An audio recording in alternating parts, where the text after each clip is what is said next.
Bonjour, bienvenue sur le podcast Omnia Vincit Dialectica. Je m'appelle Dr Ailo Humphrey, habilité. Aujourd'hui, nous allons parler du thème de Boès, le dernier grand philosophe platonicien qui est mort en 524 de notre ère. Nous allons explorer le thème Boès, le grand puissant trait d'union entre la civilisation de l'Antiquité et le monde moderne. Nous allons donc explorer cette question sous trois angles différents. D'abord, d'un point de vue éthique et moral. Deuxièmement, d'un point de vue de ce qu'on appelle la cognition, c'est-à-dire le processus cognitif. Et troisièmement, d'un point de vue scientifique, mathématique, arithmétique, c'est-à-dire du point de vue de ce qu'on appelle la substance des nombres.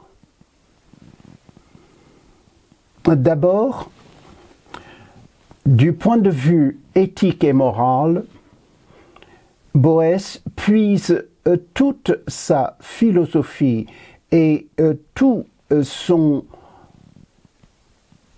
sa formation éthique et morale dans l'enseignement de Platon, et essentiellement, pour ce qui concerne l'éthique et la moralité, dans le grand traité, le dernier et le plus grand traité de Platon, c'est-à-dire les lois.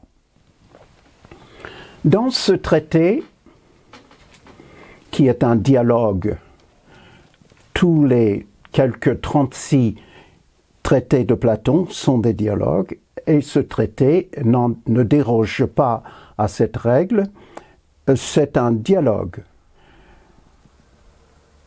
Dans ce dialogue, Platon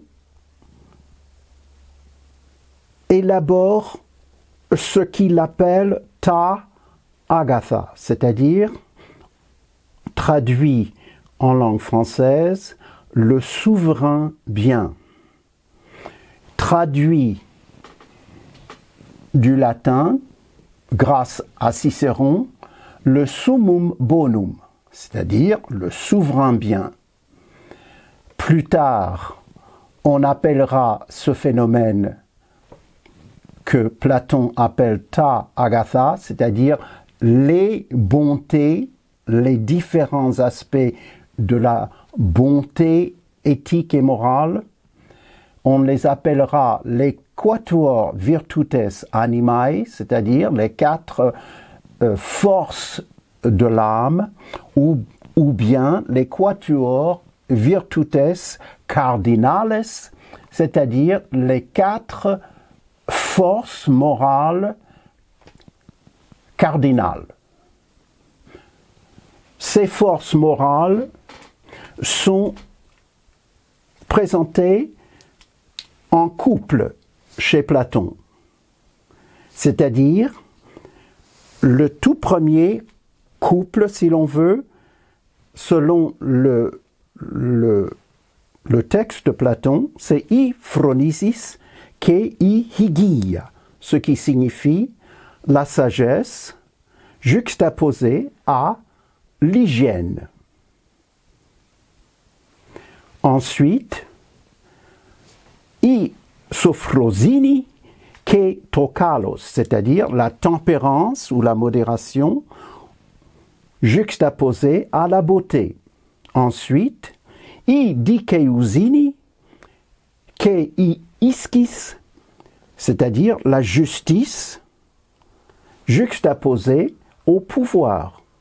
Et finalement, I andreia ke o plutos, c'est-à-dire le courage juxtaposé au richesse ou à la richesse.